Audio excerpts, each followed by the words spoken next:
as Riyadh season continues.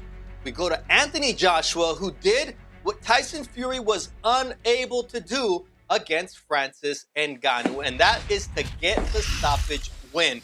It was an impressive performance as Joshua seems to have regained his confidence under trainer Ben Davison while fighting for the second time in 76 days. He dropped Ngannou in the first round, then a counter right to the temple and a follow-up left dropped him in the second, and then wow, he just stepped to Ngannou, landed a huge overhand right that knocked him out cold in the second round. I mentioned, Tim, that AJ did handle business in Saudi Arabia, something that Tyson Fury did not. So what do you make of AJ's performance, Tim, after Ngannou gave Tyson Fury all he could handle in that same building? Well, first of all, let me just talk about Ngannou. Ngannou is no longer invincible. Okay, coming from the MMA world, never been stopped before. The way AJ was able to knock him out, he didn't hit him with one shot. He hit him with three hard concussive blows in a row. He probably won't be the same after that. It's going to take some time for him to regain strength and momentum and confidence moving forward if he continues to want to fight in professional boxing or in the MMA world. However, let's go to Joshua. Joshua, activity, activity, activity. I think the Mm. activity is why you see Joshua in the best form ever, I believe, in his career. I think it goes back to post Olympics, coming into the boxing world, the professional boxing world. He looks spectacular. The trainer changes, we talked about that a whole hell of a lot through his career. I think they were fantastic because he took a little bit of knowledge from each trainer and kind of added and mushed it together. And now he has a trainer in Ben Davison that understands him and got him believing that, hey, you are the bigger man, you are the stronger man, you command that ring. You go out there and you knock these guys out. We're not gonna sit on our back foot and be cute, especially against a guy like this. You need to basically just get rid of this guy, because the longer this guy stays in the ring, the more danger it will become for Joshua. Joshua knew that. He found the right punch. He set it up off his jab. He feinted and came over with that right hand, and that was all she wrote. Look, this is what should have happened the first time around when Ngannou boxed Tyson Fury in October. Only Tyson Fury didn't bother to train at all. So you got what you had with Ngannou dropping Fury and then the fight going the distance. And Anthony Joshua, to his credit, properly trained, took Ngannou seriously, had 10 rounds of film on Ngannou, and there you have it. I mean, again, Francis Ngannou is an MMA fighter. The footwork is different. Everything is different. You don't have to worry about shoot attempts or anything like that. Your hands being open. So this is what should have happened the first time around. This doesn't change my mind whatsoever on how a Tyson Fury-Anthony Joshua fight goes. But again, training is part of the sport. Fury didn't train and Joshua did. And that's props to Joshua. And Fury hopefully learned his lesson.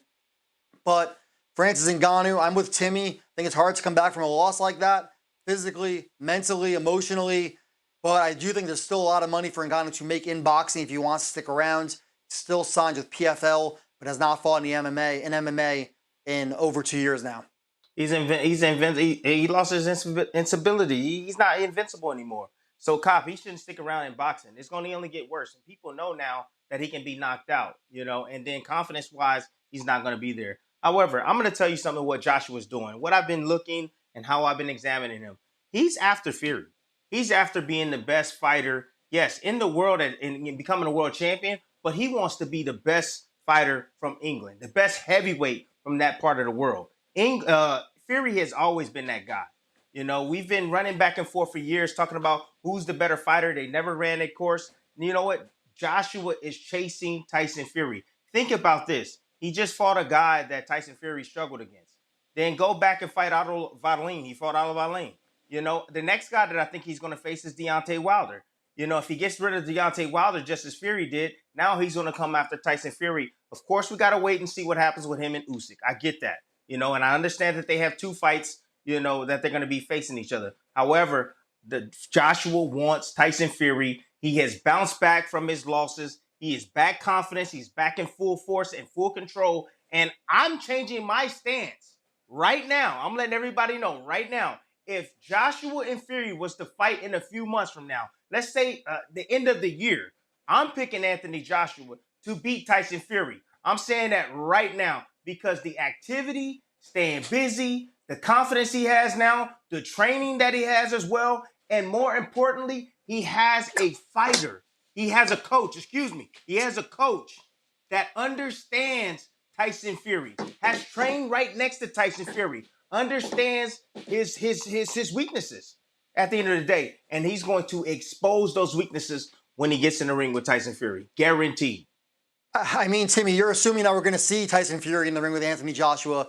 Fury's going to fight Usyk on May 18th. They're going to fight again in October. That's the plan right now. So you're looking at early 2025 at the earliest for a Fury-Joshua fight. And again, we can't look past Alexander Usyk. That's assuming that Fury beats Usyk twice.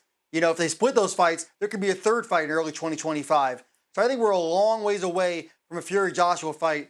And I think you're getting a little carried away over Joshua knocking out an MMA fighter. Fury is still the best heavyweight in the world, and I don't see any reason to pick Joshua over him. Today, this fight was pretty much dead in the water after Joshua's losses to Alexander Usyk. Activity, trainer change, making boatloads of money, and now it's worth a lot of money again, depending on what happens when Tyson Fury faces off against Alexander Usyk for the undisputed heavyweight title.